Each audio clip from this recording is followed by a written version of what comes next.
नाशिकमधील स्वयंघोषित अशोक खरात याच्या काळ्या कारनाम्यांनी संपूर्ण महाराष्ट्र हादरला असतानाच आता या प्रकरणामध्ये सामाजिक कार्यकर्त्या तृप्ती देसाई यांनी नीलम गोऱ्हे यांच्यावर गंभीर आरोप केले। नीलम गोऱ्हे या गेल्या 5 ते 6 वर्षांपासून अशोक खरातच्या संपर्कात होत्या आणि राजकीय फायद्यासाठी त्याला भेटत होत्या असा खळबळजनक दावा देसाई यांनी केलाय।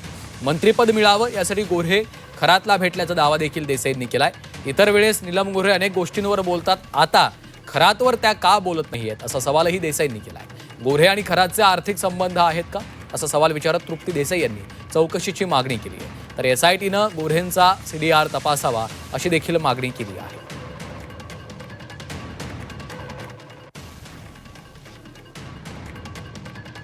नीलमताई गोरे या ज्या आहेत त्या 6 ते 7 वर्षापासून अशोक खरातच्या भक्त आहेत आणि अशोक खरातला जे आहे ते आमदारकी मिळावी म्हणूनही त्या कॉलेज रोडच्या ऑफिसमध्ये भेटायला गेलेल्या होत्या। जेव्हा त्यांना मंत्रिपद पाहिजे होतं आणि ते मंत्रिपद मिळावं ते भविष्य बघण्यासाठी सुद्धा कॉलेज रोडच्या खरातच्या ऑफिसमध्ये नीलम गोरे ज्या आहेत त्या तिथं पोचलेल्या होत्या। नीलम गोरेंना आपण बघितलेलं आहे की अगदी छोटी प्रकरणं जरी असली आणि त्या संदर्भामध्ये प्रेस नोट काढणं, त्याविषयी जाहीरपणे बोलणं हे जे आहे त्या दरवेळी करत असतात। अख्खं अधिवेशन झालं, त्या उपसभापती म्हणून तिथं आहेत। महिलांच्या एका लैंगिक शोषणाचा मुद्दा आला तरी नीलमताई ज्या आहेत त्या तिथं पीडितेला भेटायला जातात। नीलम गोरे आतापर्यंत बोलल्या नाहीत।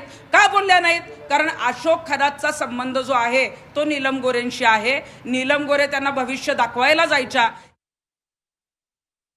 मग ज्यांची नावं आली नाहीत ह्या महिला नेत्या ज्या उच्चपदस्थ आहेत, मग आता नीलम गोरेंची चौकशी का करू नये?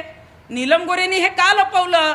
एवढं मोठं प्रकरण बाहेर आल्यानंतर तुम्ही जाहीरपणे तर बोललाच नाहीत, परंतु तुम्ही खरातकडे जात होता आणि तुम्हाला ही माहिती तो विकृत असल्याची आत्ता मिळाली आणि ह्या महिलांवर जे काही लैंगिक शोषण झालंय या संदर्भात आता नीलमताई आवाज उठवणार आहेत। असं नीलमताईंची कुठली प्रेस नोट, असं कुठलंही निवेदन मुख्यमंत्र्यांना लेखी तक्रार का दिली नाही? त्यामुळे नीलमताई गोरे यांची सुद्धा या प्रकरणात चौकशी होणं गरजेचं आहे।